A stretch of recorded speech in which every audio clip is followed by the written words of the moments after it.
Bismillah. Assalamualaikum warahmatullahi wabarakatuh.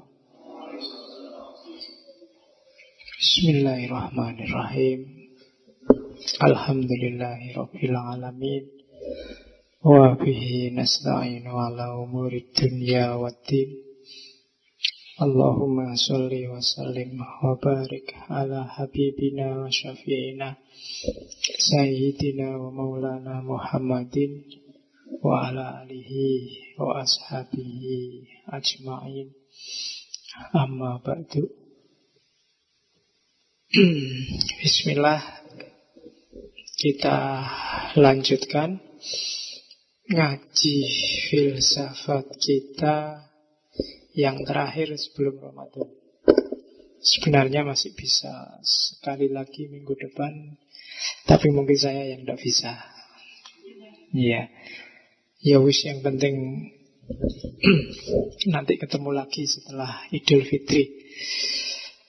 Ya bisalah kita libur sekitar 2 bulan, ambil nafas dulu.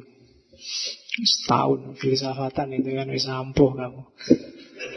Ya, di review yang kemarin, saya ngerti di antara sesi-sesi itu ada terselip yang bermanfaat yang kemarin lupa sambil ngaji tadarusan.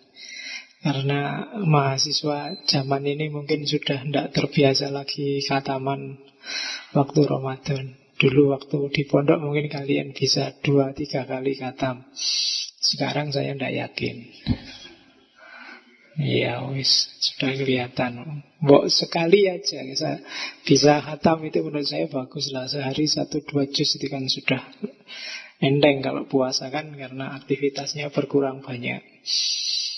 Cuma hari ini saya tidak tahu, godaannya banyak. Nomor 1 yang jelas, kalau kamu nganggur kan biasanya yang dipegang dulu bukan Quran, tapi ya kalau nggak HP, laptop, dan kawan-kawan. Meskipun kamu bisa bilang, lu di HP saya ada Qurannya kok, prek. Buka kapan? Ya kan? Ya aku yakin adalah aplikasi Qurannya di HP-mu, tapi yang buka kapan? Sejak baru kamu download paling ya tidak pernah kamu lirik lagi. Ya kan? Apalagi laptop wis. Nah, sudah tidak kesenggol lagi kan, itu yang namanya aplikasi-aplikasi itu. Ya mumpung Ramadan lah nanti. Kalau kamu sedang gini itu sebenarnya bukan WA-an apa Facebookan, itu sedang ngaji sebenarnya kan. Kalau bisa, mumpung Ramadan, mumpung awal Ramadan. Kalau sudah tengah-tengah Ramadan biasanya sudah melorot lagi. Oke, makanya tak kasih libur filsafat. Malam ini pertemuan terakhir, ya temanya lebih dahsyat lagi dibandingkan minggu lalu. Sebenarnya ini kelanjutannya minggu lalu. Kalau minggu lalu argumen tidak adanya Tuhan, malam ini kita ketemu argumen adanya Tuhan. Tapi itu pun nanti juga, karena selalu saya bilang produknya akal manusia itu tidak ada yang tidak bisa dibantah. Jadi ini nanti banyak sekali argumen juga dibantai sendiri antara para filosof. Dan kamu nanti jangan kaget. Dan ini bukan kajian tasawuf, bukan kajian teologis. Kalau kajian tasawuf, kajian teologis itu kan kalian terima dengan wow, karena luar biasa, ada mukjizat-mukjizatnya, ada karomah-karomahnya. Kalau kajian tasawuf, kalau kajian teologis, kalian menerimanya kan sambil mengkerut. Itu aliranku apa aliran yang lain, itu kan sedikit itu kalau teologi. Kalau filsafat, tidak peduli aliran, tidak peduli wow, masuk akal apa enggak. Parameternya cuma itu. Makanya nggak usah kaget, nggak usah gelisah kalau ada bantahan-bantahan terhadap yang selama ini kalian yakini itu bukti rasionalnya Tuhan. Ternyata juga nanti bantahannya banyak. Meskipun jawaban-jawaban juga banyak, tapi tampilnya masih tidak hari ini, nanti setelah Idul Fitri. Hari ini kalian perlu kenal yang gelap-gelap dulu, yang terang besok. Karena salah satu, kalau kalian merasa sedang mencari cahaya, bekal bekal paling penting untuk kalian bisa nemu cahaya, kalian harus bisa mengenali kegelapan. Kalau kalian masih belum bisa membedakan mana gelap, mana terang, kalian gak akan bisa ketemu cahaya. Rumusnya itu. Apalagi hari ini, yang gelap dan yang terang kan campur. Nah, itu kalau ilmumu tidak lengkap, itu kamu anggap cahaya padahal itu gelap.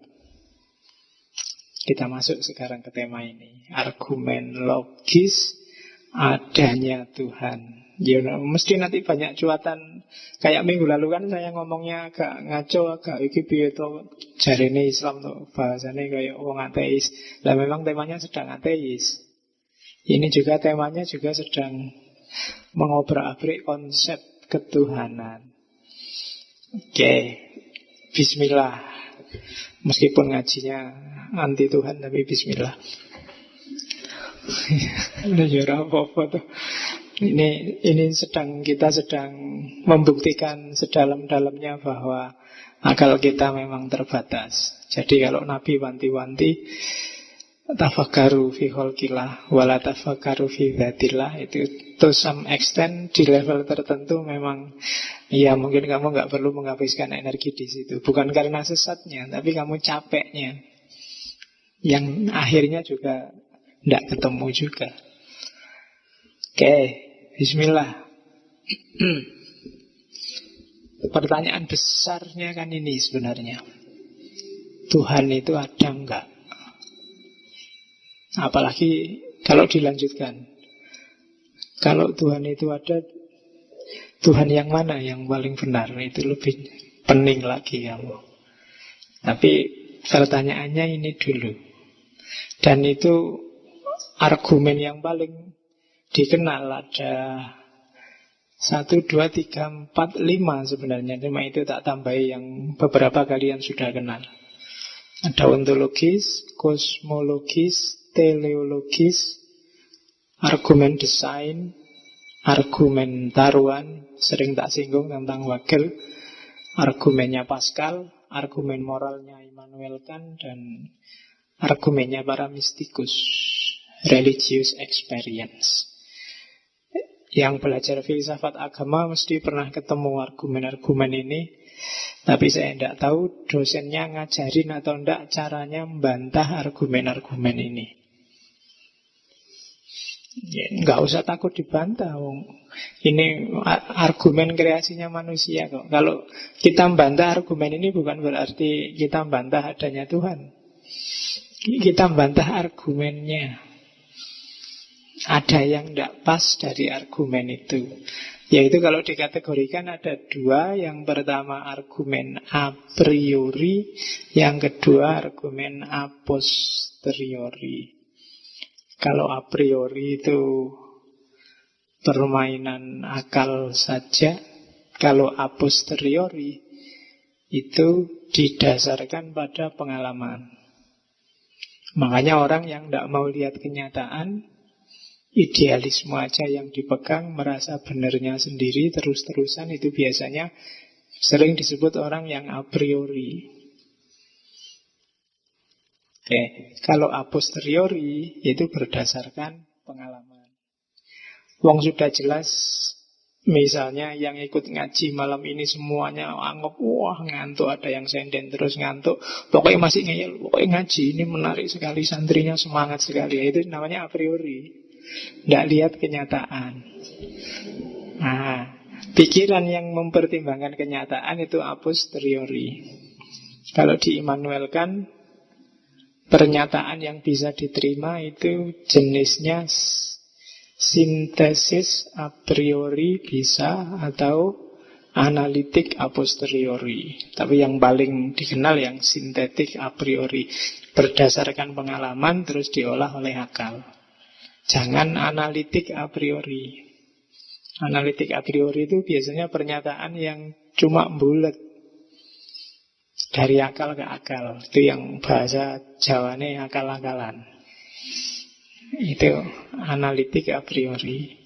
Kelihatannya masuk akal, tapi itu sebenarnya a priori. Hanya dibulat-bulatkan aja argumennya. Oke, Itu dulu di Immanuel Kant sudah dijelaskan.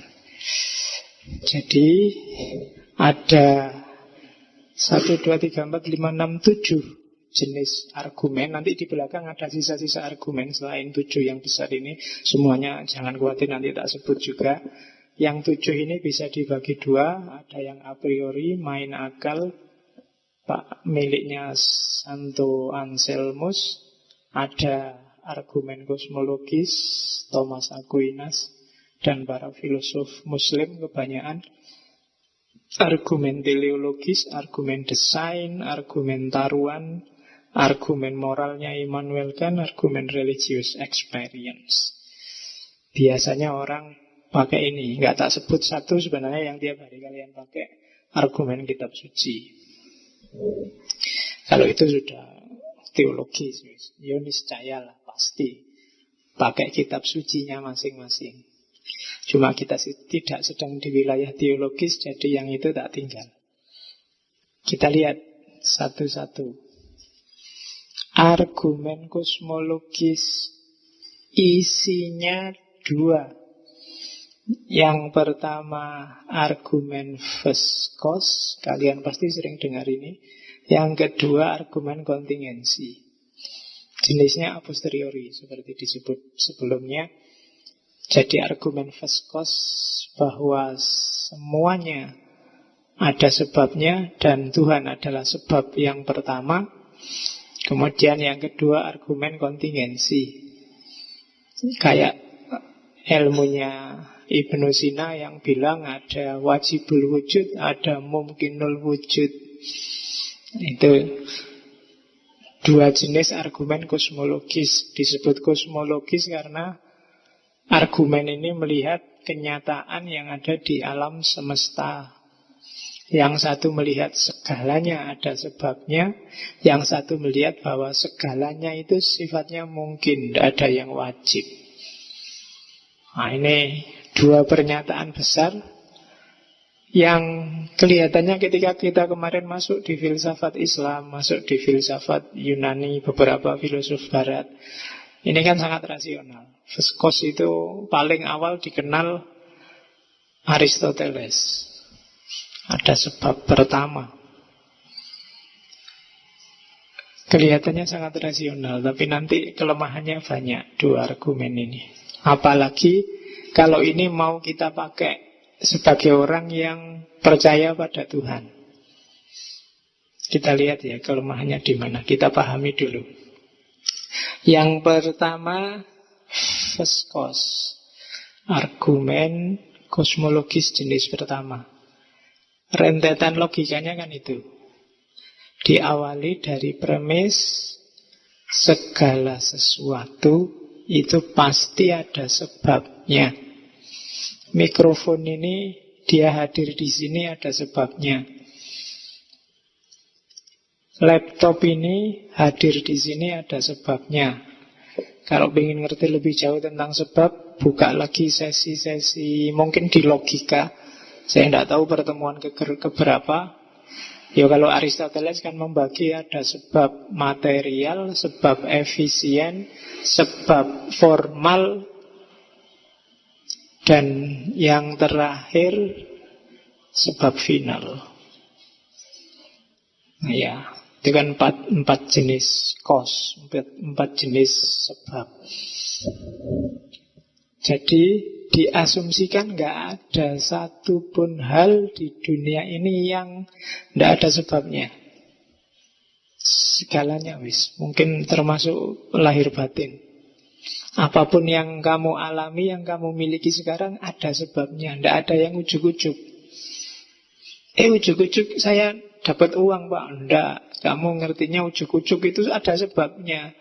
Orang lewat, mau uangnya ditaruh di saku, kok meleset terus jatuh ke bawah, terus ketemu kamu, kan itu aja. Ada sebabnya, itu ndak kok jatuh dari langit. Ya kadang-kadang kan kamu ngambil uang terus lupa nyaku. Hati-hati kalau sholat Jumat. Karena ada itu ceritanya, pas kotaknya lewat, nyari uang, ini kok uang kok besar semua. Kamu buka dompet, Nah, carinya yang kecil. Kamu cemplungin 1.000. Begitu kamu cemplungin, dari belakang orang, mas, 200.000 dikasih ini kamu.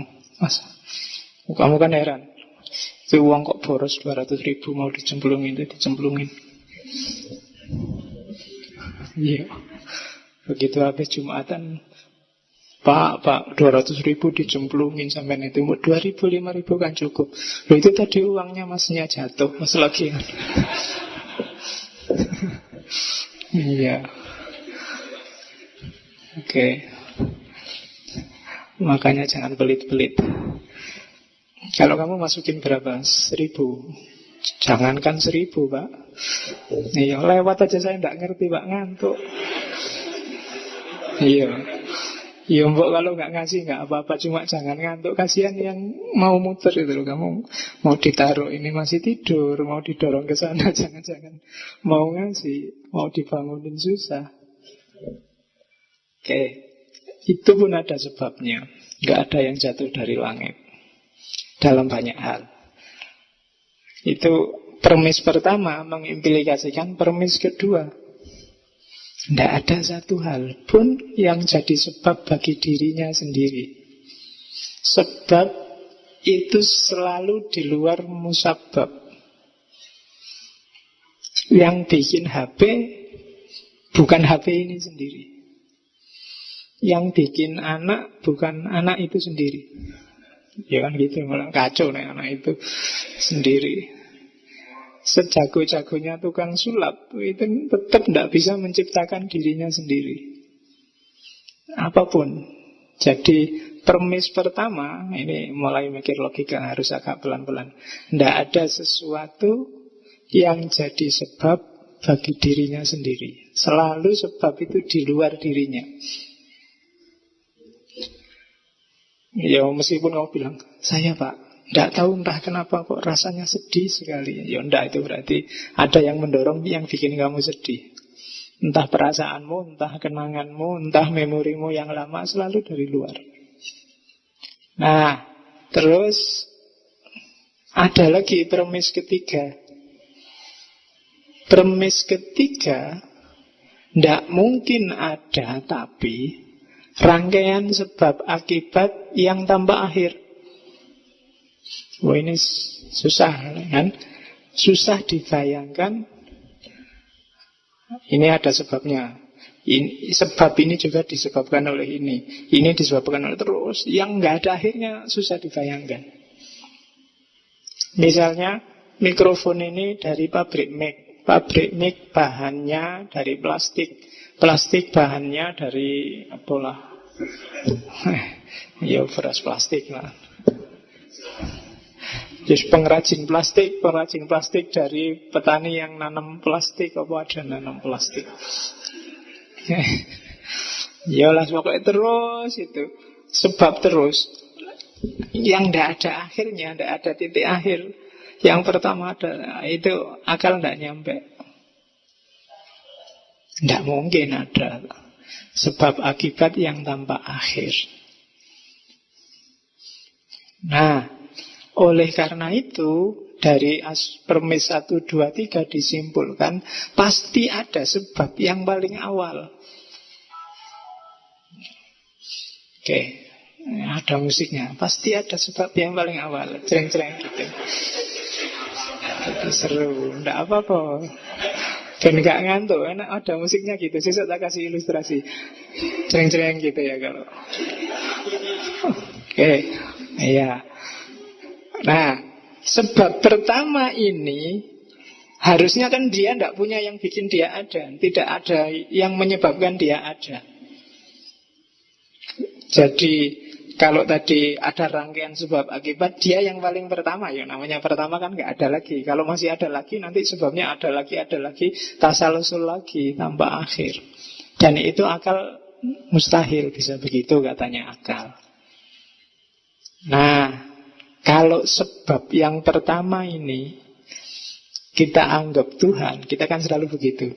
Tuh, sebab pertama itu ya Tuhan. Berarti ya Tuhan memang ada. Sebagai konsekuensi logis, diawali dari kenyataan di kosmos ini bahwa semuanya ada sebab. Itu argumen first cause namanya.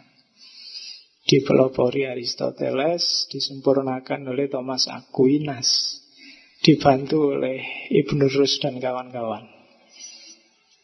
Jadi segala sesuatu pasti ada sebabnya. Tidak ada sesuatu yang jadi sebab bagi dirinya sendiri. Yang ketiga, tidak mungkin ada rangkaian sebab akibat tanpa akhir.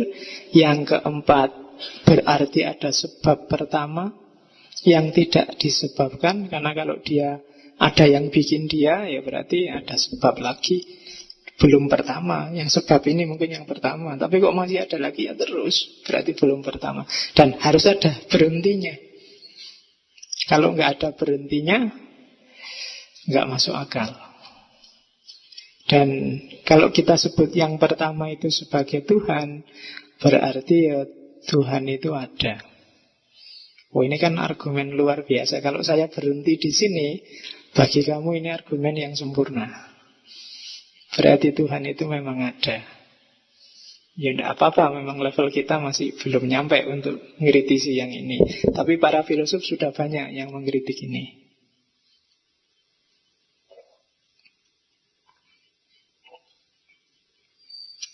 Yang pertama, kritik terhadap argumen ini adalah dibaca yang besar-besar itu ya.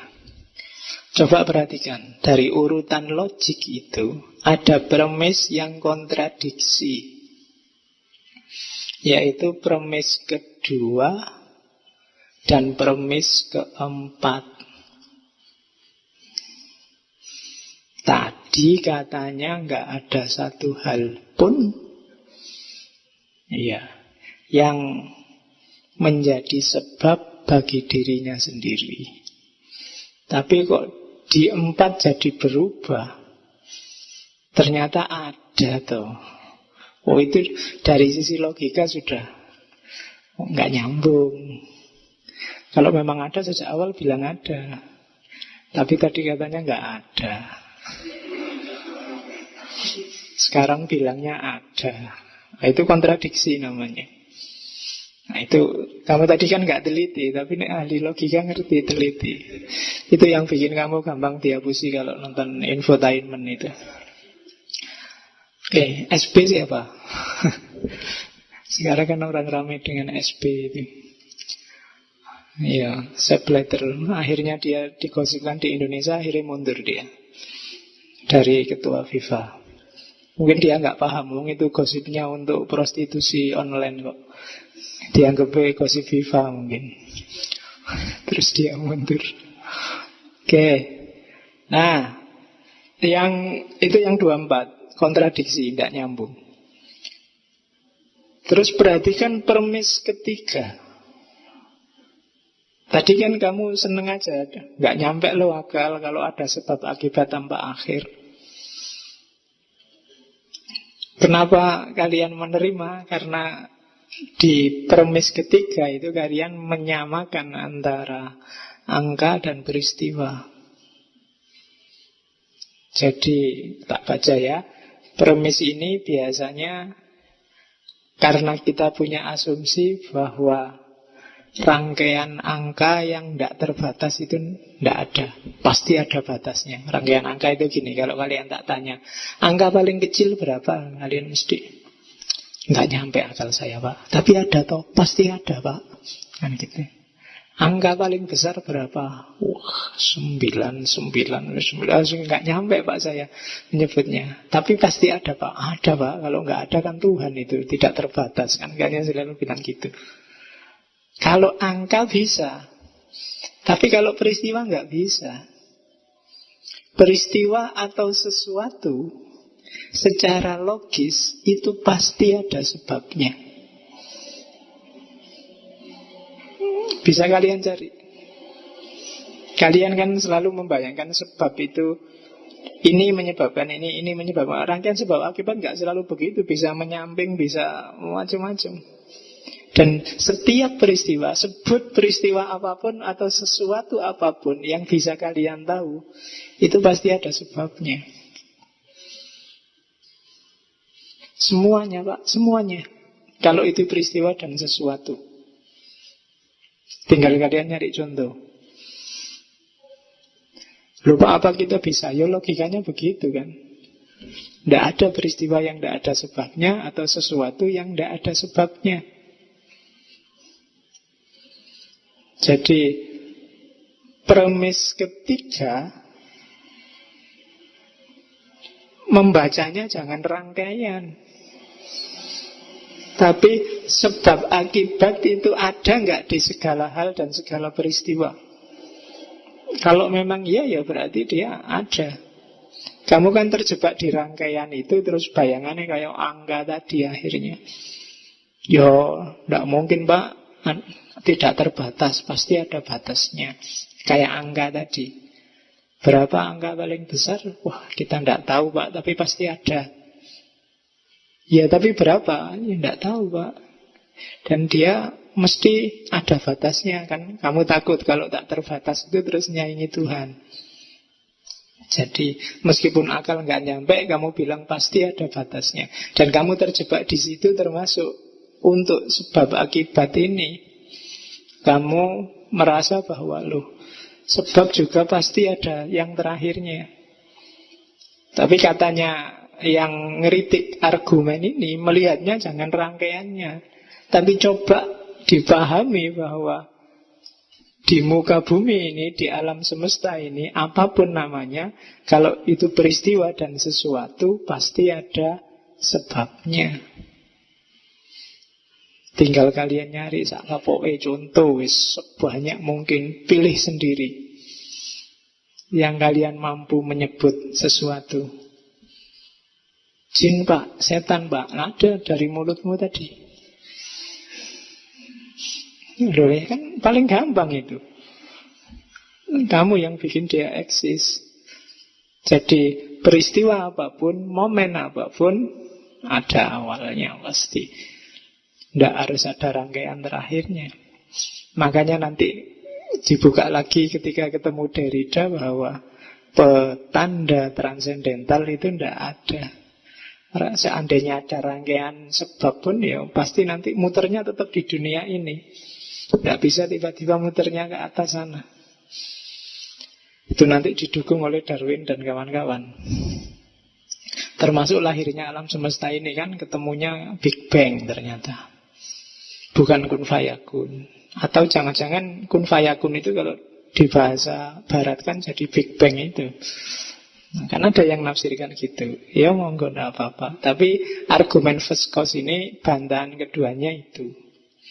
Bantahan ketiganya, bagi kalian yang meyakini Tuhan hanya satu, jangan salah, argumen ini bisa membawa Tuhan jadi 10 loh. Tuhan jadi 20 loh. Kenapa? Siapa yang menjamin sebab itu cuma satu? Misalnya ada deh sebab pertama itu beneran, tapi apa jaminan di sini kan di logika ini nggak ada jaminan. Terus sebab pertama itu hanya satu. Ya kan, sopo ngerti. Oh ini sebab, kalau manusia ujungnya yang jadi sebab pertama ini. Ini kalau hewan ujungnya sebab pertama itu, mungkin gitu. Wong komposisi logiknya seperti itu, tidak mengarah pada satu sebab. Dia bisa jadi banyak sebab. Jadi sebab pertama itu ada, tapi jumlahnya 2 misalnya. Yang satu sebab dari semua kebaikan, yang satu sebab dari semua kejahatan misalnya. Atau sebabnya banyak sesuai urusannya. Kalau urusan laut-laut ya sebabnya dewa laut. Kalau urusan angin-angin ya dewa angin. Kalau urusan udara-udara ya dewa udara misalnya. Bisa kayak gitu. Jadi yang monoteis tidak perlu GR pakai argumen ini. Karena bisa jadi argumen ini bisa juga dipakai orang kafir yang kamu sebut politeis, atau orang Zoroaster yang dualis. Jadi itu bantahan ketiga. Bantahan keempat, argumen ini tidak menyebut sama sekali sifat Tuhan, karakter Tuhan. Jadi Tuhan yang kayak gimana ya tidak tahu. Bantahan kelima, Kalau kalian pakai argumen ini, maka kalian akan seperti orang barat di awal pencerahan, deistik. Jadi Tuhan itu kayak tukang buat jam. Jadi dia menyebabkan sesuatu yang pertama. Setelah itu kan barang selanjutnya kan disebabkan oleh yang pertama ini tadi. Barang kedua disebabkan yang pertama, barang ini disebabkan lagi. Jadi Tuhan sudah nggak ikut cawe-cawe. Jadi kalau pakai kayak gini, begitu menyebabkan sesuatu yang pertama, Tuhan nganggur sudah, nggak ngapa-ngapain, pensiun dia. Karena yang lain kan disebabkan yang sudah jadi itu terus, dari sebab-sebab terus. Jadi cukup kun sekali, yang lain suruh sana dewe, sudah ada aturannya. Jadi kalau pakai argumen ini jatuhnya deistik. Yang deistik itu nanti ujungnya bisa sekularistik, kemudian transisinya namanya agnostik, akhirnya jadi ateis. Nggak ada gunanya punya Tuhan. Kan gitu kemarin. Ini prosesnya agak tak balik aja. Tak awali dari ateisnya dulu. Jadi kalau pakai argumen ini, yang pertama ada kontradiksinya. Yang kedua ada yang tidak punya dasar, premis ketiga. Yang ketiga, Tuhannya bisa banyak. Yang keempat, Tuhannya nggak jelas kayak gimana. Pokoknya ada gitu aja. Dan yang terakhir, jatuhnya jadi deistik. Nah, itu kelemahannya argumen first cause. Masih dipakai ceramah juga tidak apa-apa, asal ininya nggak ditunjukkan. Ya, agama itu kan yang penting bikin orang imannya kuat. Ya, kalau ininya jangan dibuka. Jadi, coba kita pahami Bapak Ibu, alam semesta ini mesti ada sebabnya. Ya apa-apa. Nanti ditambah ayat, qala Allah Ta'ala wa khalaqallahu. Yang jelas-jelas itulah, tidak apa-apa. Yang ini jangan dikeluarin. Pokoknya ini senjatamu lah, senjata kalau mau diajak debat ditantang baru kalau turun panggung kiainya kamu tanya ini. Oke. Rati duduk ya, itu argumen first cause. Argumen kosmologis pertama. Kosmologis kedua kelemahannya hampir sama. Argumen kosmologis kedua kan yang disebut argumen kontingensi itu. Segala sesuatu kalau tidak mungkin ya pasti. Mungkin itu ya bisa enggak, pasti itu ya pasti iya. Nah, itu sudah jelas di Ibnu Sina kemarin. Nggak mungkin semuanya di dunia ini mungkin semua, nggak ada yang pasti. Pasti harus ada yang pasti sebagai tempat yang bergantung yang mungkin ini. Adanya yang mungkin pasti karena adanya yang pasti. Jadi Allahus Somad, yang pasti jadi tempat bergantung yang mungkin. Kalau yang pasti itu kita sebut Tuhan, maka Tuhan pasti ada.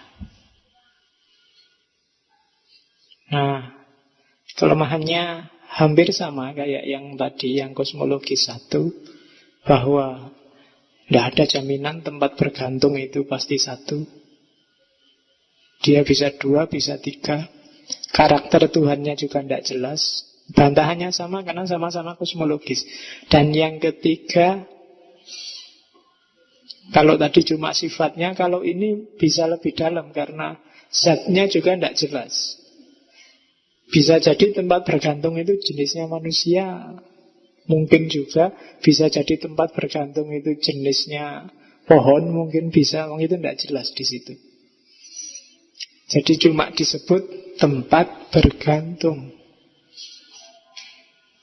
Jadi berarti kalau logikanya dibalik, semua yang jadi tempat bergantung segala yang mungkin, itu berarti dia punya karakter ketuhanan. Mahasiswa mungkin lulus, mungkin tidak, maka dia bergantung pada dosen. Dan posisinya dosen saat itu kayak Tuhan. Nah, jadi kalau pakai argumen ini kamu bisa kejebak itu. Mahasiswa tidak ngerti fikih sama sekali, dia bingung dengan hukum, maka dia pasrah bergantung pada kiainya, pada ulama. Nah, posisinya kiai jadi tempat bergantung. Itu kan sama dengan dia bilang, untuk urusan fikih Pak Kiai, padamu aku bergantung. Kan gitu bahasanya. Nah, kalau memang logikanya begitu, maka argumen ini tidak mengarah pada hakikat zatnya Tuhan secara pasti. Orang malah bisa tersesat pakai argumen ini. Ya, kan banyak argumen ini kan biasanya diawali, kita ini sekarang hidup, besok mati. Jadi keberadaan kita itu hanya mungkin. Mungkin ada, mungkin enggak. Ada di sini, tapi di rumah enggak ada. Sampai titik itu enggak apa-apa. Tapi begitu titik yang bikin kita mungkin ada dan mungkin tidak, itu hanya tempat kita bergantung. Itulah yang kita sebut Tuhan. Nah, dengan logika yang sama, kayak tak kasih contoh tadi, kamu bisa tunduk pada dosenmu, kamu bisa tunduk pada kiaimu, bahkan kamu bisa tunduk pada pacarmu dengan hal yang sama. Aku tanpamu bagaikan apalah, kan selalu gitu. Dirimu kan biasanya dilenyap-lenyapkan, terus hanya ada tempatmu bergantung, yaitu pacarmu. Itu argumen kontingensi namanya. Jadi melenyapkan diri karena sifatnya mungkin, menegaskan yang digantungi karena sifatnya pasti. Biarlah diriku lenyap jadi debu asal engkau titik-titik. Nah itu ya argumen kontingensi. Tidak apa-apa lah, tak kasih contoh gini terus, karena saya tahu di sini banyak yang masih jomblo. Ya, iya, siapa ngerti setelah ini terus tergerak hatinya untuk mencari tempat bergantung. Alah, iya. Oke, ya, ya paling tidak banyak jemuran lah tempat bergantung. Oke, itu yang kedua, argumen kosmologis. Jadi kelemahannya argumen kosmologis itu tadi, secara umum dua yang atas itu, tidak mengarah pada Tuhan yang satu, tidak mengarah ke sifatnya Tuhan, bahkan tidak mengarah ke zatnya Tuhan. Beberapa argumennya tampak kontradiksi, tidak nyambung. Oke, itu bekal keduamu untuk mengkritik pembuktian Tuhan lewat dalil mungkin dan pasti. Jangan khawatir, akalnya manusia itu memang bantai gampang. Yang ketiga, ini yang paling sering dipakai orang, argumen teleologis. Kadang orang menyebutnya argumen from design. Jadi yang dilihat adalah alam semesta.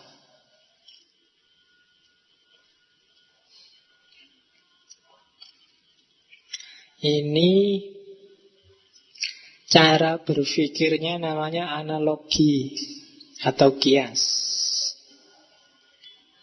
Lebih tepatnya lagi, jenis kias yang dipakai di argumen teleologis itu kias ghaib ala syahid. Membuktikan yang tidak ada dengan yang ada. Membuktikan yang tidak hadir dengan yang hadir. Misalnya, tadi malam kamu melekan. Begitu pagi-pagi kuliah masuk kelas, kamu masih riyip-riyip, bolak-balik angop. Apa bahasa Indonesianya angop itu ya? Menguap itu bukan air itu, menguap. Ya mengangop. Ngangop, terus matanya merah, terus teklak-tekluk. Loh, Dari yang hadir itu, meskipun kamu nggak cerita apa-apa, bisa kusimpulkan bahwa tadi malam kamu melekan. Jadi mata merah, kamu bolak-balik angop, deklak-dekluk, itu kan syahid yang kelihatan. Dari yang kelihatan bisa disimpulkan bahwa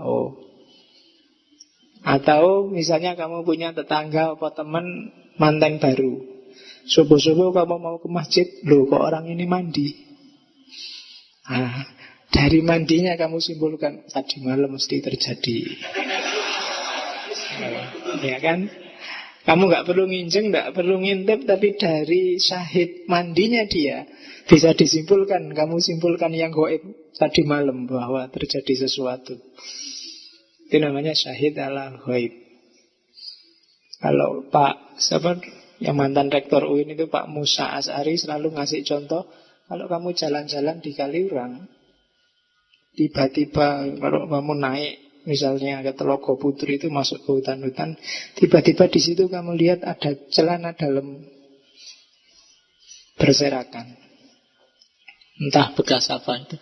Hanya dari lihat celana dalam itu, kamu bisa menyimpulkan peristiwa yang terjadi sebelumnya. Ya kan? Entah apa yang terjadi sebelumnya, itu namanya kias ghaib ala syahid. Yang tidak kelihatan disimpulkan dari yang kelihatan. Ya, agama sangat suka dengan kias jenis ini. Cuma para filosof sangat gampang bantah kias jenis ini. Masalahnya di situ. Kayak ini jenisnya, membuktikan Tuhan dari alam semesta. Ini kan sering kita pakai.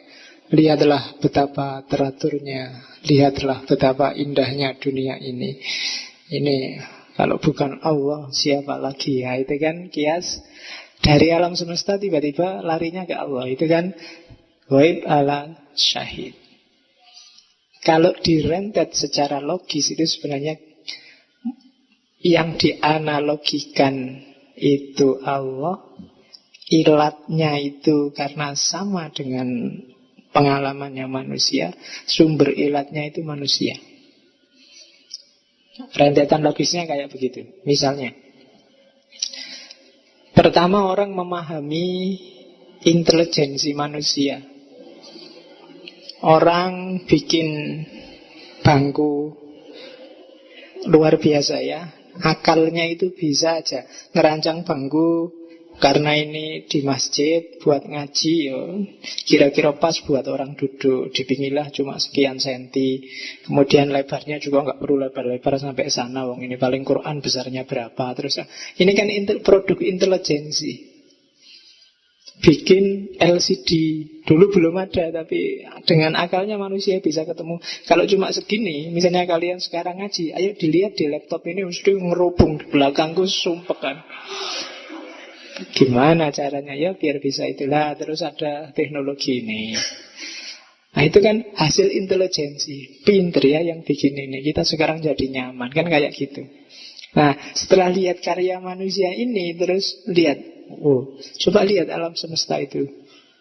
Mirip kayak desain laptop, mirip kayak desain LCD. Bikin kita nyaman, pas sekali sama kita. Matahari itu pas di situ. Kalau lebih dekat 10 cm mungkin sudah terbakar bumi, atau lebih jauh dikit kita bisa beku. Itu yang naruh di situ siapa kok? Pas sekali. Itu mesti Allah ada di sana main, Tuhan ikut main, ada yang ngatur, ada yang naruh. Jadi premis pertama itu, premis kedua, alam semesta ini mirip kayak intelijensi hasil karya manusia yang bikin kita nyaman. Dia juga bikin kita nyaman, tapi dia skalanya besar, luar biasa. Jadi alam ini berarti juga produk intelijensi. Produk intelijensi itu berarti tidak asal. Tidak asal itu berarti ada tujuannya. Dirancang khusus untuk kepentingan tertentu. Itu namanya bertujuan. Bertujuan itu bahasa Yunaninya telos. Makanya argumennya disebut argumen teleologis. Ada desainnya. Sesuatu yang didesain itu kan berarti ada tujuan tertentu. Gelas itu didesain ada lubangnya di atas karena untuk minum. Coba lubangnya di bawah, sudah habis. Begitu kalian ngambil, itu kan desain namanya. Pintu ditaruh di samping atau depan rumah atau belakang rumah, tidak di atas. Kalau di atas kalian masuknya susah. Itu kan desain. Misalnya bikin rumah pak, pintunya tak taruh di atas. Kalau naik pakai tangga, terus nggak perlu tembok, pakai kaca aja semua. Pintunya di atas, jadi kalian masuk rumah kayak kerupuk nyemplung itu. Oke. Oke. Lo itu argumen from design. Segala sesuatu ada tujuannya. Alam semesta ini kompleks, desainnya pas. Bahkan desain tubuh kita kan pas. Mata dua di sini, hidung di sini, telinga di sini, itu kan pas. Kalau mata di samping kan agak susah kamu. Di depan gak kelihatan, tapi kalau ada cewek lewat sana kelihatan. Kalau kamu gak perlu ngelirik. Kamu jalan biasa aja, tiba-tiba sweet karena sudah kelihatan dari sini. Gak perlu noleh. Tapi kan gak enak kalau kamu mau nangis gini-gini, gak bisa gini. Ya kan? Jadi Allah merancangnya pas. Konstruksi tangan, titik siku, titik semuanya pas. Itu mesti tidak kebetulan. Sudah, karena Allah tahu sampai masa depan itu dirancang detail sampai kecil sehingga pas buat kita. Berarti desainernya ini luar biasa. Perancangnya alam semesta ini sip pokoknya, jos. Nah, kalau perancang desainer itu kita sebut Tuhan, berarti Tuhan memang ada. Buktinya apa? Alam semesta ini loh, tertib, harmonis, nyaman, pas untuk kita tinggali. Bagus luar biasa, indah luar biasa. Itu namanya argumen teleologis. Oke. Dilanjutkan nggak? Atau jangan Pak, nanti saya nggak punya argumen lagi untuk meyakini Tuhan. Ini juga ada bantahannya. Banyak filosof yang bantah argumen from design. Kita lihat ya. Yang ini tetap untuk bahan ceramah, yang ini jangan. Oke. Itu kan yang paling sering diceramahkan yang tadi kan, yang desain itu kan. Lihatlah alam semesta, bagaimana Allah menciptakan langit, bumi, bintang-bintang kan gitu. Nah, kritiknya tak tunjukkan yang paling sadis ngeritik itu David Hume. Kritiknya David Hume yang pertama, ketika kamu bilang bahwa alam ini tertib, terdesain rapi, berapa persen alam semesta yang sudah kamu lihat? Dari keseluruhan alam semesta, kamu baru lihat dikit, sudah disimpulkan bahwa semua alam semesta ini indah. Kamu cuma baru lihat screensavernya komputer aja sudah bilang bahwa alam semesta ini indah. Ya kan, kamu belum ngerti aslinya alam semesta itu. Kamu lihat, pantai itu indahnya luar biasa. Kamu belum lihat yang kemarin tenggelam berapa anak rekreasi itu. Kalau sudah gitu apa masih indah? Ya kan? Generalisasi. Argumen ini katanya David Hume, kelemahan pertama adalah mengeneralisir, overgeneralisasi. Hanya lihat beberapa fenomena alam yang dianggap harmonis, terus disimpulkan seluruhnya harmonis. Loh, hawanya sekarang loh Pak, enak Pak, enggak. Panas, karena saya nggak suka dingin, saya suka yang panas. Panas ini enak. Enak bagimu, tapi bagi orang yang nggak seneng panas, begitu panas dia sumpek. Begitu kena panas penyakitnya kambuh. Mungkin gatal-gatal, mungkin alergi karena banyak debu. Sementara yang satunya nggak kuat hujan. Begitu hujan kamu senang, alhamdulillah, rahmat. Yang satu, aduh hujan, alamat. Penyakitku kumat ini, hujan ini biasanya batuk kumat, pilek kumat, dan seterusnya. Jadi indah bagimu mungkin tidak indah bagiku. Sifatnya subjektif dan generalisasi. Itu kritik pertama itu nggak bilang kritik sadis langsung dibunuh, bahwa ini generalisasi, selesai. Jadi kalau ada kiai ceramah, lihatlah alam semesta ini betapa indahnya. Ya kamu boleh tanya, alam bagian mana itu?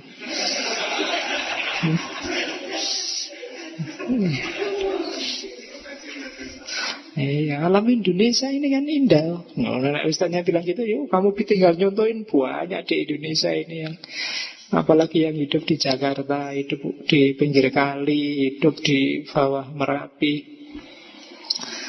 Indahnya di mana? Sekarang terakhir kabar banyak cacing keluar. Katanya mau ada gempa. Tenang aja, alam ini indah dan harmoni.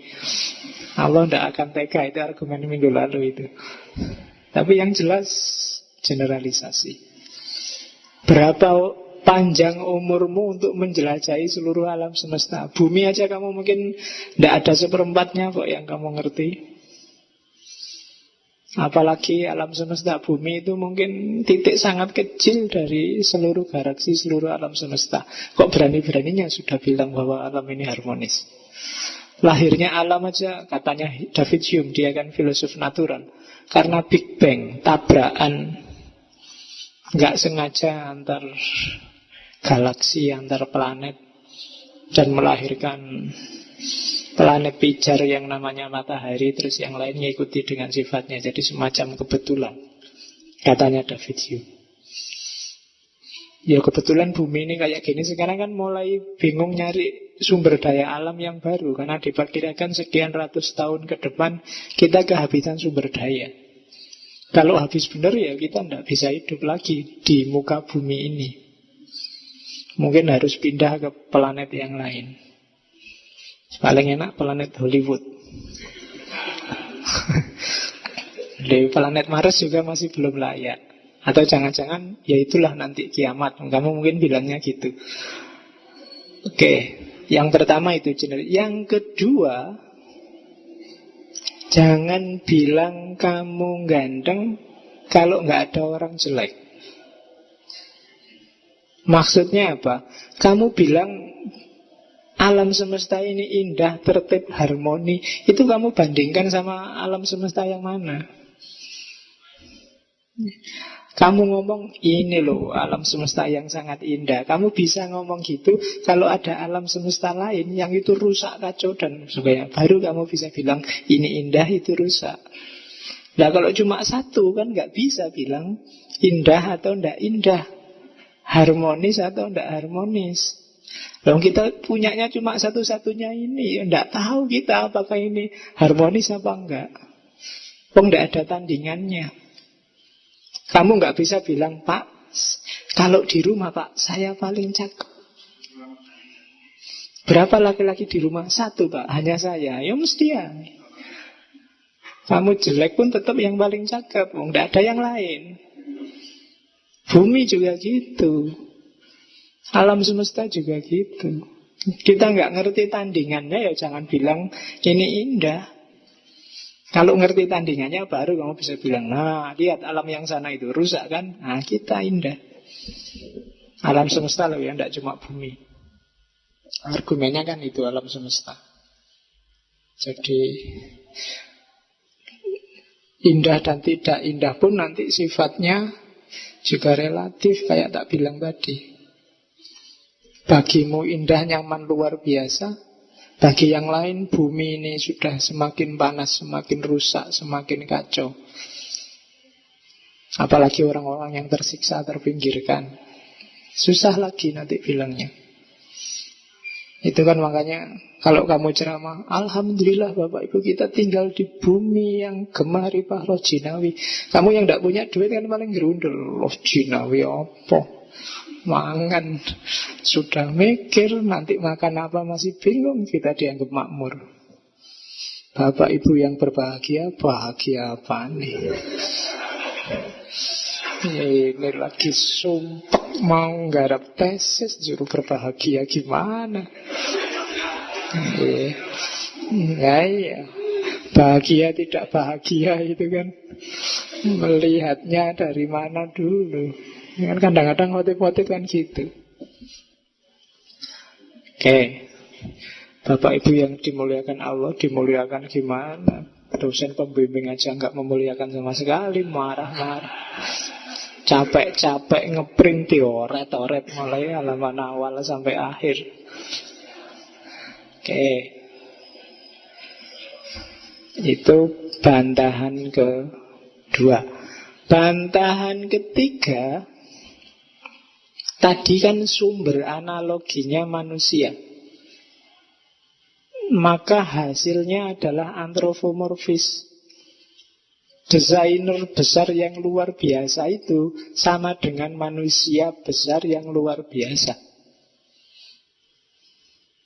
Dan kalau agama-agama kan nggak mau, apalagi Islam, Tuhannya antropomorfis. Allah itu tidak sama sekali dengan makhluk. Tapi dengan menggunakan logika ini, Tuhan itu jadi antropomorfis. Dia beraksi, dia bertindak kayak manusia menciptakan bangku. Jadi dia punya akal, punya keinginan, punya gaya kayak manusia. Karena memang sumber analogi, sumber kiasnya yang awal manusia. Jadi hasilnya mesti dibayangkan Tuhan adalah manusia yang super. Akhirnya mesti begitu. Karena awal argumennya manusia. Nah itu kritiknya David Hume. Terus yang keempat, minggu lalu, problem kejahatan. Ya buktinya ada tsunami, ada banjir, ada gempa bumi. Dari mana kita bilang Tuhan itu maha indah, Tuhan itu maha desain? Dia ingin desain kayak apa kalau bikin tsunami? Apa sudah bosan dengan desain sekarang? Bersihin aja lah semuanya seret. Dengan tsunami kan cepet, dengan banjir kan cepet, bikin gempa bumi seret, ambruk semua. Kita bikin sekarang Bantul yang baru. Apa gitu? Kejahatan. Jadi kritiknya David Hume, kalau kita masih pakai argumen from design, hasil akhirnya kita akan tabrakan dengan dunia yang sudah mulai rusak. Apa kalau memang sudah mulai rusak gini Tuhannya nggak ada? Apa Tuhan sudah cuek? Apa kayak katanya Ebit GAD itu Tuhan sudah mulai bosan? Ya kan? Ya mungkin enggak lah. Bosan itu kan karena enggak ada variasi. Sekarang manusia itu kan variatif sekali.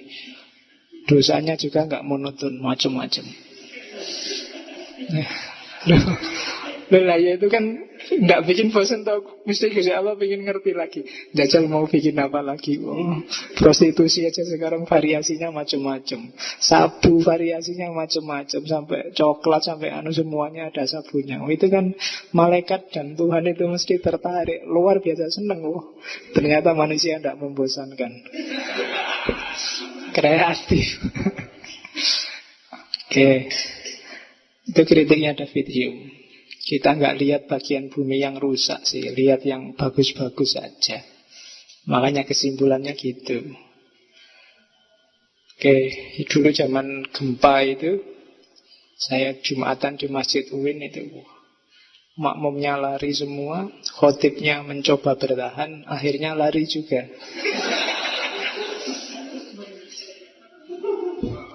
Nah, iya, loh kan itu gempa susulan banyak itu waktu habis. Jadi problem kejahatan. Lagi enak-enaknya sholat ada gempa susulan. Berapa hari setelah gempa besar itu kan trauma-traumanya orang. Ada goyang dikit aja sudah bubar orang semasjid. Iya. Jadi khotibnya pinginnya agak lama dikit lah biar syarat rukunnya pas dilengkapi apa, tapi yo nggak tahan juga, akhirnya ya lari. Ya urusannya nyowo. Oke, nah itu bagian dunia yang tidak bisa dikasih argumen from design. Oke, itu jadi kritik kesekian terhadap argumen. Nah, ini yang agak harus mikir pakai logika. Argumen ontologis. Santo Anselmus, bapak teologi kalau di Kristen. Dia yang bikin teologi itu dengan definisi faith seeking understanding. Keimanan yang mencoba untuk memahami. Karena orang percaya, orang beriman itu akan lebih mantap kalau paham. Semantap-mantapnya orang percaya tidak paham, tetap lebih mantap percaya dan paham. Kamu percaya tidak paham, investasi jatuhnya bisa investasi bodong. Tapi kalau percaya dan paham yang kamu percaya apa, itu biasanya imannya lebih mantap. Dari situlah nanti lahir teologi. Duluan di Kristen kalau teologi. Dan ketika Kristen bersentuhan dengan Islam, umat Islam dihadapkan dengan pertanyaan yang sama terusan. Kalau Islam jawabannya apa? Dari situlah mulai lahir sekte-sekte teologi di Islam. Setelah sebelumnya juga sudah banyak sekte teologi di Kristen. Kalau kalian ada yang belajar teologi Kristen, aliran-alirannya sebanyak aliran-aliran dalam Islam. Ada yang modusnya kayak Jabariyah, ada yang modusnya kayak Qadariyah, mirip-mirip. Cuma mungkin orang Islam lebih ganas kalau berteologi, tapi orang Kristen lebih halus. Tapi aliran-alirannya juga banyak. Kalau kalian belajar itu kan hampir aliran itu tidak bisa dihitung. Yang Advent lah, yang inilah, yang itulah. Setiap daerah ada gerejanya. Apalagi Hindu. Apalagi Hindu Bali. Itu bisa setiap rumah ada puranya. Dan itu tidak masalah. Oke. Argumen ontologis orang ini satu-satunya argumen yang a priori. Dari akal ke akal. Jadi bayangkan, ini diawali dari bayangkan. Tuhan itu apa sih? Tuhan adalah wujud yang paling besar, yang paling agung, yang bisa kita pahami. Nah, jadi kalau ada orang tanya, Tuhan itu ada apa enggak? Ada. Apa sih Tuhan itu? Tuhan wujud yang paling besar yang bisa kita pahami. Loh, dari mana kok dengan definisi ini kamu bilang Tuhan itu ada? Ya, karena kalau namanya paling besar, itu dia harus ada. Kok bisa begitu? Misalnya gini, kalau ada sesuatu antara dalam bayangan saya punya uang banyak sekali, hanya dalam bayangan, dengan saya punya uang banyak sekali dalam kenyataannya, itu lebih besar mana? Lebih besar yang dalam kenyataan kan? Maka yang paling adalah yang ada dalam kenyataannya. Jadi Tuhan dalam bayangan kita itu kan gak ada kenyataannya. Tapi kita yakini itu sebagai paling besar, paling agung, paling utama. Kalau itu paling, dia pasti ada kenyataannya. Kalau masih belum ada kenyataannya, belum paling dia. Karena untuk derajat paling itu harus ada kenyataannya. Kayak uang tadi loh, uangku paling banyak, tapi cuma dalam bayangan. Nah itu lebih banyak lagi, uangku paling banyak dan ada kenyataannya. Berarti yang paling adalah yang ada kenyataannya ini. Tentang Tuhan juga begitu. Kalau tadi hanya sekedar konsep, pokoknya saya yakin Tuhan itu paling besar. Begitu kita ngomong Tuhan paling besar, berarti dia ada kenyataannya. Karena kalau dia cuma konsep, dia belum paling. Itu mikir itu. Jadi orang pinter itu gitu. Awalnya kamu disuruh ngelamun aja, bayangkan cewek paling cantik. Cewek cantik itu yang rambutnya panjang, yang paling cantik loh ya. Iya Pak, yang rambutnya panjang, yang kulitnya putih dan seterusnya. Nah, itu belum paling cantik. Milikku lebih cantik. Kriteriaku persis kayak kamu, tapi dia harus ada dalam kenyataannya. Nah, itu kan berarti lebih cantik yang ada dalam kenyataan ini dibandingkan yang cuma dalam khayalan. Tuhan juga begitu. Awalnya cuma kita yakini aja kan dia zat yang paling besar. Tapi begitu kita yakini dia zat yang paling besar, berarti dia harus ada, pasti ada dalam realitas. Kalau dia nggak ada, dia belum paling besar. Karena antara cuma konsep dengan ada kenyataannya, lebih besar yang ada kenyataannya. Maka yang paling besar ini harus ada kenyataannya, karena kita kasih atribut paling. Itu argumennya Santo Anselmus. Jadi nggak perlu capek-capek lihat alam semesta, sambil nongkrong aja dipikir, dirumuskan pakai akal. Tuhan pasti ada. Kenapa? Karena kita yakin dia paling besar, paling agung, paling... Oke. Sekarang kita lihat kritiknya. Yang mengkritik keras Anselmus ini Immanuel Kant.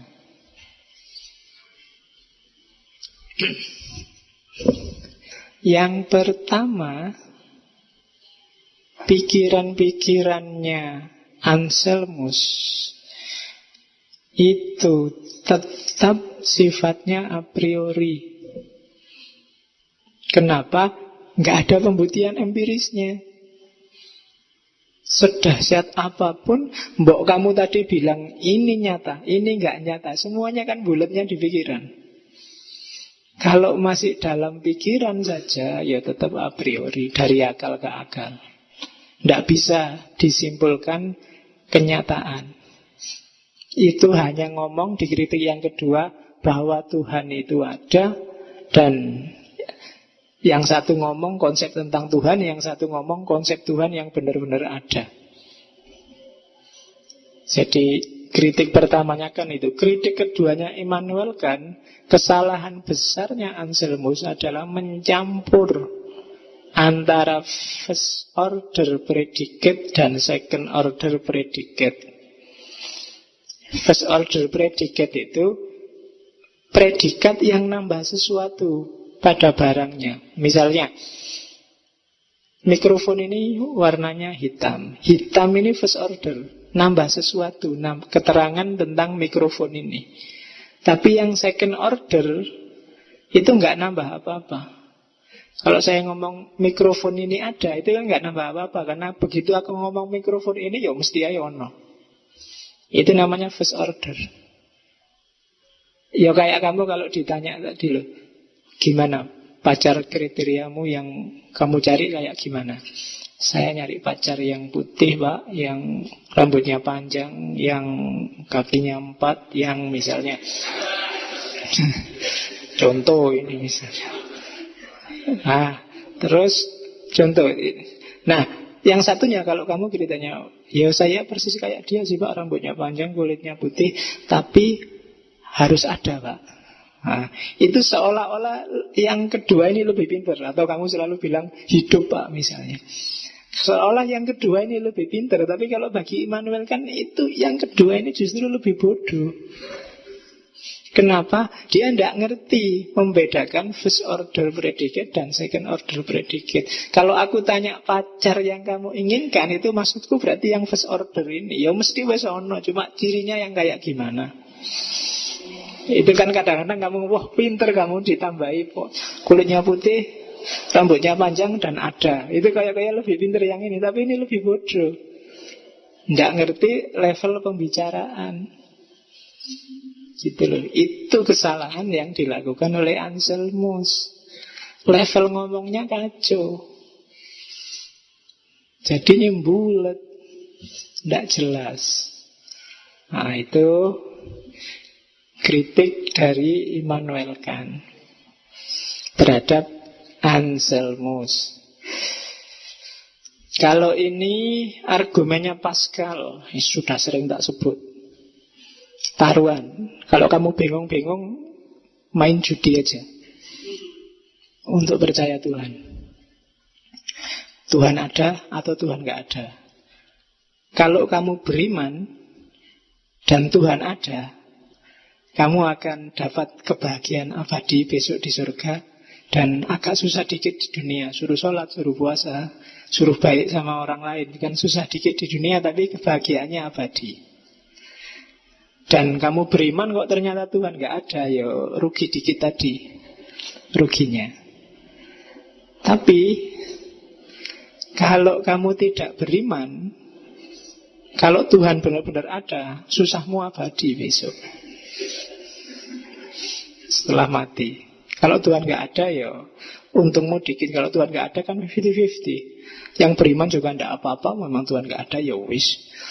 Yang tidak beriman juga tidak apa-apa. Tapi kalau Tuhan ada, yang beriman bahagia abadi, yang tidak beriman susah abadi. Jadi mending beriman aja. Itu argumennya Pascal. Yo, saya tidak perlu ngeritik argumen ini. Ini argumen spekulatif, spekulasi. Ini tidak membuktikan apa-apa tentang Tuhan benar ada apa enggak. Ini kan cuma nyari jalan aman. Wis percaya wae ben selamat kan gitu.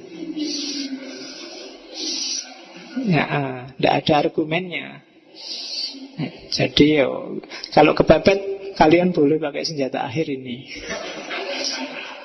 Ya, senjata pamungkasnya ini. Kalau kalian diajak debat susah jawabnya untuk punya Tuhan apa enggak, karena kalian beriman pakai argumen ini. Paling enggak ya pakai Pascal lah. Biar aja kamu enggak beriman, yang penting besok kalau ternyata Tuhan enggak ada, ya enggak apa-apa. Kita nasibnya sama, wong enggak ada Tuhan. Tapi kalau Tuhan ada, nasibmu, kamu akan susah abadi di akhirat. Aku seneng abadi di akhirat. Nah ini finalnya itu. Cuma itu tadi, ini senjata rahasiamu aja kalau sudah kepepet. Atau argumennya Immanuel Kant. Saya sering cerita ini jadi nggak usah tak ulang. Katanya Immanuel Kant, ya Tuhan harus ada untuk jadi panitia hari kiamat. Ya kan? Sebenarnya ini pikiran basisnya kan moralitas. Manusia wajib bermoral. Untuk bikin manusia mau bermoral, syaratnya 3. Bebas, ada kebebasan, ada keabadian, dan ada Tuhan. Keabadian berarti harus ada hidup sesudah mati. Kenapa? Karena kalau nggak ada 3 hal ini, orang nggak akan mau berbuat moral. Kalau nggak ada kebebasan, moralitas nggak ada harganya. Ya kan? Kamu memperkosa orang kok dipaksa, nggak ada harganya. Kamu nggak bisa disalahkan. Kamu kok merkosa orang sampai 5 kali, saya dipaksa Pak. Kalau nggak diperkosa dibunuh saya Pak. Nah itu kamu kan nggak bisa disalahkan. Kok kamu korupsi sampai 2 triliun, saya dipaksa Pak. Dipaksa keadaan.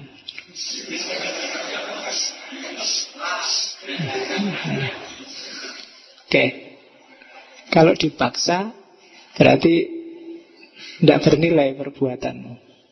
Maka harus ada kebebasan. Yang kedua, kenapa harus ada hidup sesudah mati, harus ada hidup abadi? Karena banyak orang bermoral yang hidupnya sumpek sampai mati. Loh ini orang jadilah, ini yang jahat kok senang terus. Yang bermoral tiap hari melakukan kebaikan kok susah terus hidupnya. Apa gunanya terus hidup bermoral? Sampai mati gitu. Maka harus ada hidup sesudah mati. Untuk perhitungan, pembalasan, reward and punishment. Nah, sesudah mati harus ada itunya. Cuma untuk bisa menjalankan sistem reward and punishment ini kan harus ada panitianya. Maka harus ada Tuhan sebagai ketua panitia yang ngopeni reward and punishment ini. Ya nanti dibantu malaikat-malaikat jadi seksi bagian apa gitu. Ya, tapi Tuhan harus ada. Jadi itu argumen moral namanya. Tuhan tidak ada secara dirinya sendiri, dia cuma implikasi dari kewajiban moral. Kelemahannya jelas argumen ini. Sebenarnya Tuhan bisa tidak benar-benar ada. Dia cuma postulat yang diasumsikan ada untuk menjaga moralitas. Jadi argumen ini tidak banyak disebut. Kenapa? Ini sebenarnya bukan argumen tentang Tuhan, tapi argumen moralitas. Kalau kalian cari di filsafat agama, mungkin jarang disebut argumen moralnya Kant. Oke, terus ini yang jadi favorit banyak orang. Meskipun tetap ada kelemahannya. Religious experience tidak bisa Pak Tuhan memang dibahas pakai akal. Harus dialami langsung. Harus disadari kehadirannya dalam kehidupan. Oh, ini luar biasa. Para mistikus, para sufi semuanya bilang begitu. Boleh sih, cuma kelemahannya apa? Religious experience itu macam-macam. Setiap orang mengalami sesuai tradisi masing-masing, bahkan dalam agama yang sama sesuai versi masing-masing. Ini susah. Ada yang mengalami versi Ahmadiyah, melahirkan Mirza Ghulam Ahmad, merasa dapat wangsit dari Allah.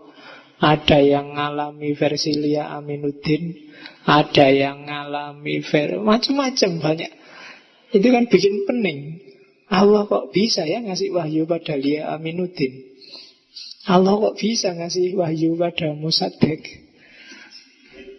Loh, itu kan hasil religious experience-nya dia menyimpulkan. Wah, sama kayak Sultan kan. Sultan meditasi berapa hari di kamarnya, terus jadi kontroversi sampai hari ini. Ketika orang tanya, loh jangan dibantah, ini wahyu dari Allah lewat para leluhur. Susah bantahnya kamu. Jadi modelnya macam-macam kalau itu religious experience. Karena apa? Peristiwanya sangat subjektif dan susah. Akhirnya apa? Susah diverifikasi. Membuktikan benar salahnya Sultan itu benar apa enggak sih dapat wahyu dari Allah, itu susah kamu membuktikannya, karena itu momen subjektif. Kamu bisa tiba-tiba besok pagi bilang, tadi malam Allah datang padaku, dia menyuruhku untuk apa gitu. Loh, itu orang bilang kamu salah juga kan, kayak tenan. Atau jangan-jangan itu karena momen subjektif. Momen religious experience itu tidak bisa didekati dengan akal secara rigid. Kebanyakan tinggal kamu percaya apa enggak. Kalau kiaimu yang alami kamu percaya, kalau dari kelompok sana lawan aliranmu ya kamu tidak percaya. Kan begitu biasanya. Meskipun lu saya benar, tidak percaya. Karena bukan dari kelompokku. Kalau kelompokku aku percaya. Makanya kadang-kadang tak bayangkan seandainya Imam Mahdi turun beneran dan bukan dari kelompok kita, itu mesti Imam Mahdinya kita tolak. Atau jangan Imam Mahdi lah, Nabi Isa. Kan kita percaya Nabi Isa besok turun. Kok tiba-tiba besok pagi tiba-tiba di Tugu sana ada Nabi Isa didatangkan oleh Allah. Isa, sudah waktunya kamu turun. Ya saya milih Jogja, Gusti Allah, orangnya kalem-kalem. Tiba-tiba terus di depan Tugu dia bilang, aku ini Nabi Isa loh, diutus oleh Allah. Paling nggak sampai siang dia sudah ditangkap polisi. Iya, taruhan berapa dia mesti masuk penjara. Kalau nggak masuk pakem, dianggap menistakan agama atau dianggap orang gila. Tak bayangkan mesti gitu kalau bilang. Mau dia teriak-teriak, aku beneran nih diutus oleh Allah ini sudah akhir zaman ini. Gak peduli polisi ini. Kamu juga gak peduli. Paling anggap orang gila gitu aja. Apalagi pakai kostum terakhir, dia hanya pakai cawet itu terus keras. Iya. Alamat masuk pakem itu sudah. Iya kan, abot. Itu kelemahannya religious experience. Pengalamannya sangat subjektif. Kalau tiba-tiba bapakmu, begitu kamu pulang kampung, dia terus bilang, nak, tadi malam kayak Nabi Ibrahim.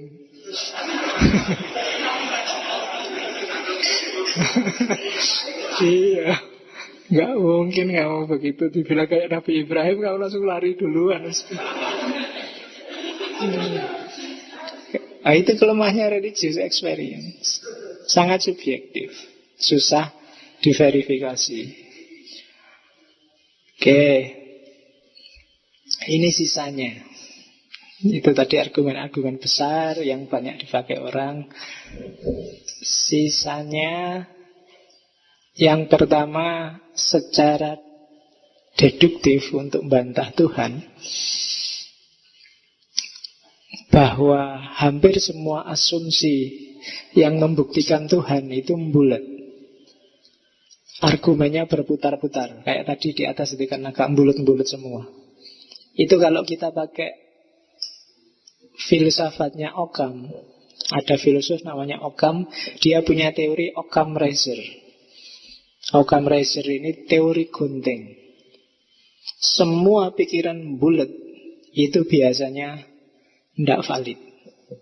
Buang aja.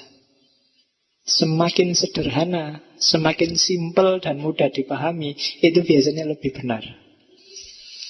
Dan kalau pakai teorinya Occam, itu kepotong semua argumen bulat itu. Dan sisanya yang pasti benar tinggal satu, bahwa alam semesta ini ada. Cuma itu aja. Yang lain asumtif semua. Alam semesta ini indah kah? Alam semesta ini ada sebabnya kah? Alam semesta itu kan semua masih asumsi yang bisa dibantah. Yang tidak bisa dibantah cuma satu. Alam semesta ini ada.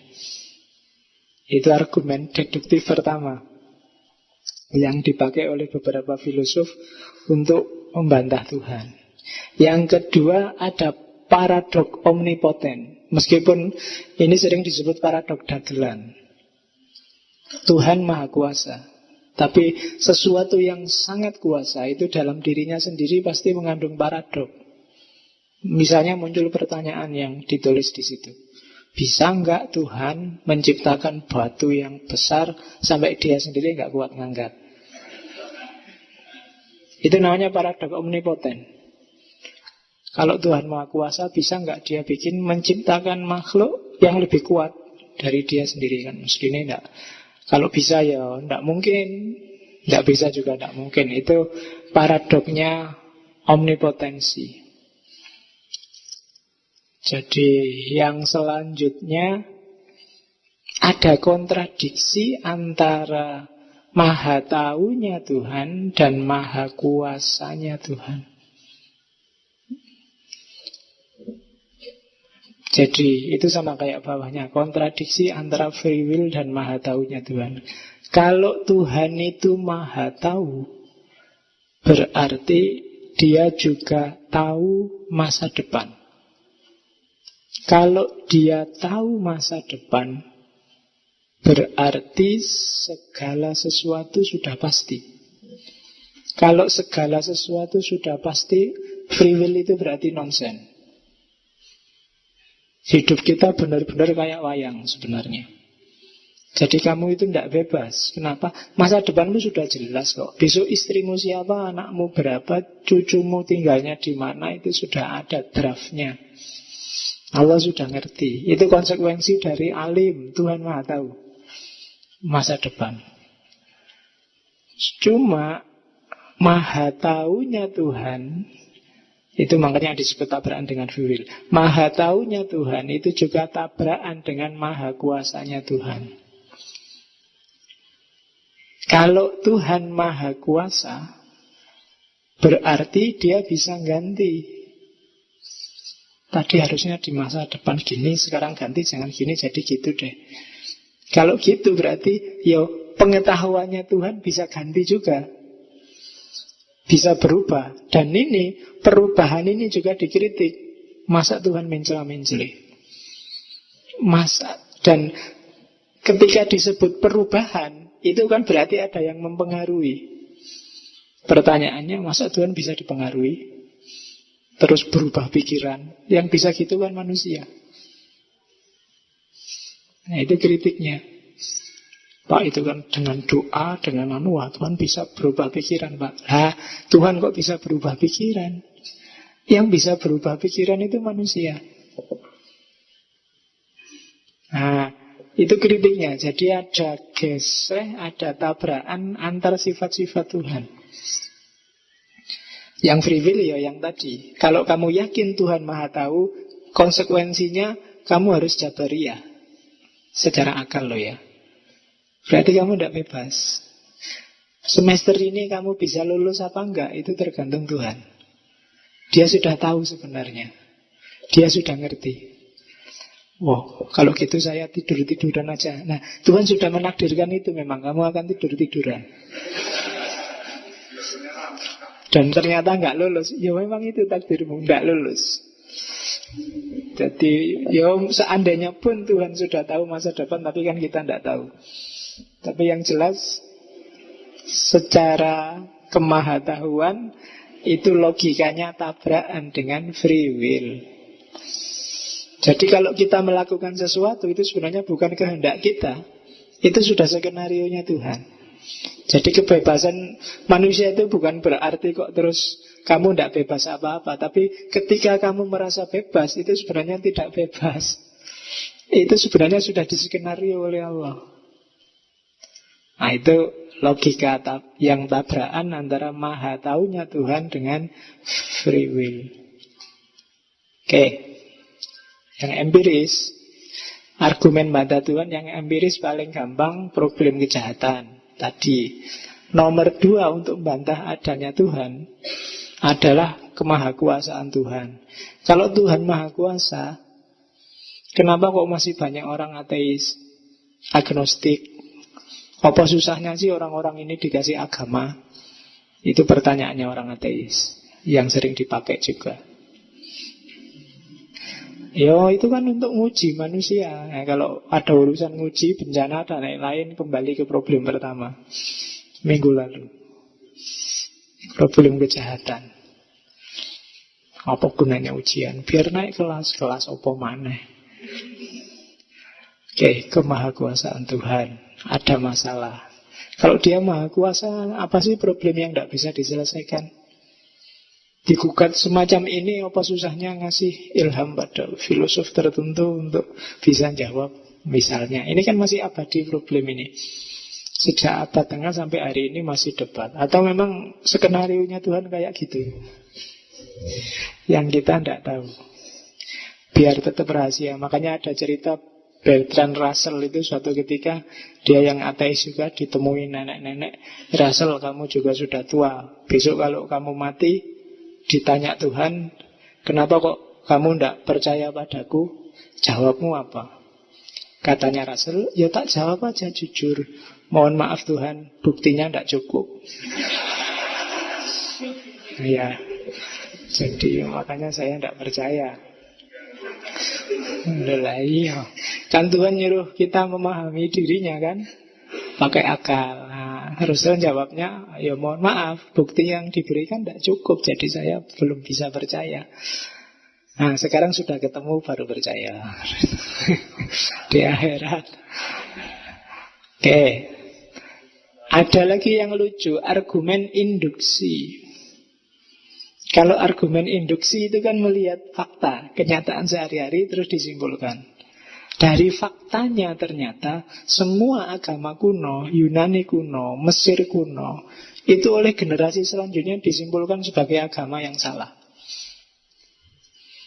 Nah, secara induktif itu berarti mungkin agama-agama itu mungkin semuanya akan mengalami nasib yang sama. Jadi besok agama yang kita anut hari ini juga oleh 3, 4, 5 generasi yang akan datang akan dianggap agama yang salah.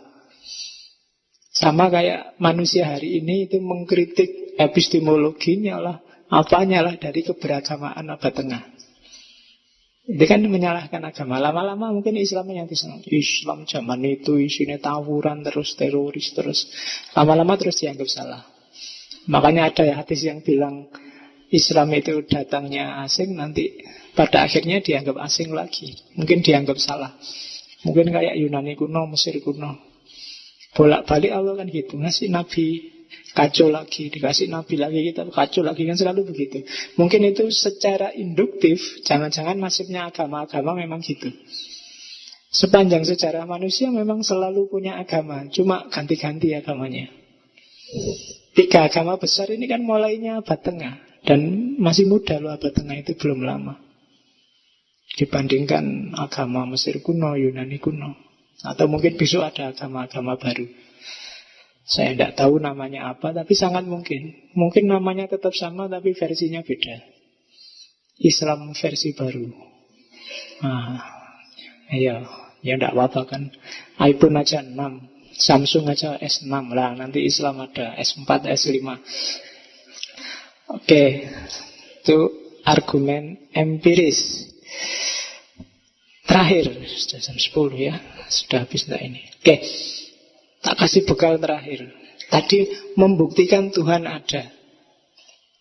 Kalau gitu bisa nggak Pak membuktikan Tuhan tidak ada? Nggak bisa. Membuktikan sesuatu tidak ada itu nggak bisa. Yang pertama, argumen pertama, karena Tuhan itu banyak.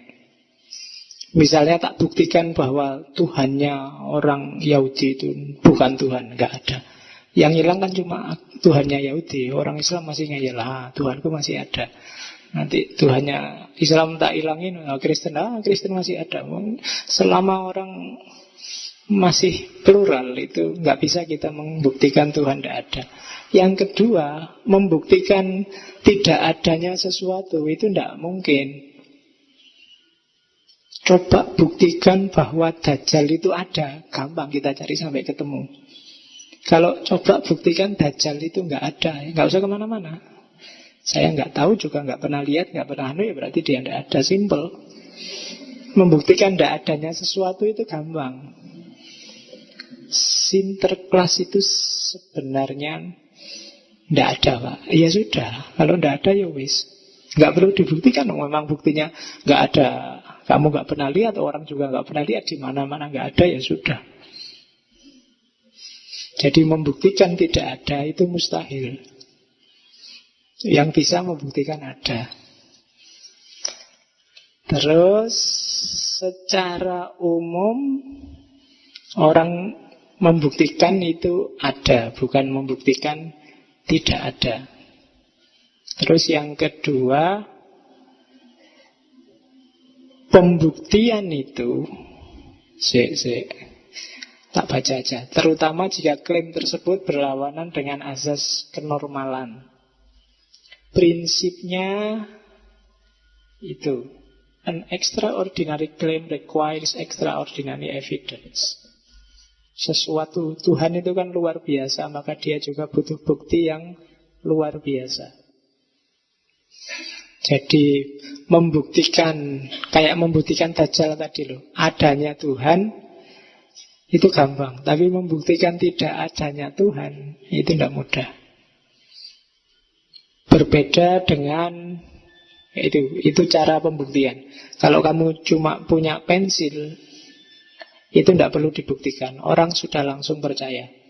Atau nggak punya pensil, orang langsung percaya. Saya punya pensil loh, orang tidak kaget. Tapi kalau kamu, saya punya pensil yang terbuat dari akik, nah itu orang mesti, kayak gimana ya? Mana sih? Nah, itu orang ingin tahu. Karena apa? Karena dia luar biasa. Kenapa orang tanya tentang Tuhan? Ya karena pemahamanmu, keyakinanmu tentang Tuhan itu luar biasa. Maka kalimat terakhir untuk kuliah kita ketuhanan. Kenapa sih sudah dilarang-larang orang masih bahas saja tentang Tuhan? Karena manusia punya karakter curiosity, rasa ingin tahu. Semakin dia dipendam, semakin dia ingin keluar. Dan kamu nggak perlu minder, nggak perlu gelisah kalau punya rasa ingin tahu, tanya-tanya termasuk tentang Tuhan. Para ulama besar, filosof besar pada zamannya juga mengalami hal yang sama. Justru kalau kamu nggak pernah tanya, itu imanmu kuat, tapi kedalamannya perlu dipertanyakan. Ya kan? Dibilang tadi, faith harus seeking understanding untuk lebih mantap. Ad-dinu huwal aqlu, katanya Ali bin Abi Thalib. Jadi berarti apa? Yang tidak menguasai ilmu akal, rasionalitas, agamanya nggak bisa dalam. Bisa sih kamu beriman, tapi tidak ketemu hakikat keimananmu. Dan yang bisa masuk ke sana teologi dan filsafat. Maka jangan takut-takut tanya. Sudah dicontohkan oleh tokoh-tokoh di depan. Bahkan sampai menggugat, mempertanyakan, mengkritisi, tidak apa-apa. Pada akhirnya akan ketemu. Jalan terus. Itu yang dibilang oleh Francis Bacon bahwa filsafat itu kayak orang berlayar. Di pinggirnya banyak gelombang, di tengahnya tenang. Jadi makanya kalian harus tuntas sampai tengah. Beda sama agama. Agama itu di pinggirnya tenang, tapi begitu kalian sampai tengah, mulai banyak gelombang. Mulai muncul pertanyaan-pertanyaan, problem-problem. Awalnya tentram. Kalian sholat tahajud pertama, ngaji pertama itu seneng. Tapi begitu dapat seminggu bosan. Mulai banyak tantangan-tantangan. Itu agama. Belajar filsafat, kebalikannya. Begitu buka buku filsafat, baca 1-2 teori filsafat, pening kamu. Atau belajar kayak gini, tiba-tiba diruntuhkan semua teorimu tentang Tuhan. Itu kan jungkir balik kamu. Tapi kalau kamu telaten sampai ke tengah, kamu akan dapat banyak. Baru kamu tenang. Oh, ternyata positioning keimananku harusnya kayak gini. Setelah dihancurkan oleh Nietzsche, Freud, Marx, kamu bisa positioning. Berarti selama ini keberagamaanku salah. Yang pas mungkin kayak gini. Itu gunanya belajar filsafat ketuhanan. Oke, itu kalimat terakhir sebelum Ramadan. Iya. Jadi saya selalu bilang sesi kita ini adalah sesi untuk membuktikan bahwa ternyata benar ya, akal itu terbatas untuk menjangkau Tuhan. Tapi bukan berarti kamu harus berhenti bertanya. Sopo ngerti dari pertanyaanmu muncul alternatif-alternatif baru dan semakin luas wawasanmu tentang Tuhan. Oke, saya kira itu sesi malam hari ini. Insya Allah ketemu lagi 2 bulan yang akan datang setelah Idul Fitri. Ada waktu 2 bulan. Endapkan, mumpung ini kelihatannya kampus-kampus juga libur waktu Ramadan ya. Semua pengetahuan, semua wawasannya diendapkan, dirinci satu-satu, so mengerti ada yang bermanfaat untuk bekalmu. Hari ini jangan hanya ngejar ijazah, kalau ijazah bisa kamu beli. Ya, harus kembali ke khitoh bahwa ilmu itu lebih penting dan yang bisa mengangkat derajatmu bukan ilmu, bukan ijazah tapi ilmunya. Dan percayalah itu janjinya Allah. Itu pesanku sebelum Ramadan. Yang tentang Tuhan nanti setelah Idul Fitri kita masuk ke argumen orang-orang yang setuju bahwa Tuhan itu memang ada. Mungkin beberapa filosof Muslim akan saya masukkan untuk membuktikan yang kebalikan dari argumen-argumen ini, biar wawasanmu imbang. Kalau berhenti sampai di sini nanti wawasanmu pincang. Ngertine Tuhan yang perlu dibantah saja. Oke, saya akhiri sekian. Wallahul muwaffiq, wallahu a'lam bishawab, wal afu minkum. Wassalamualaikum warahmatullahi wabarakatuh.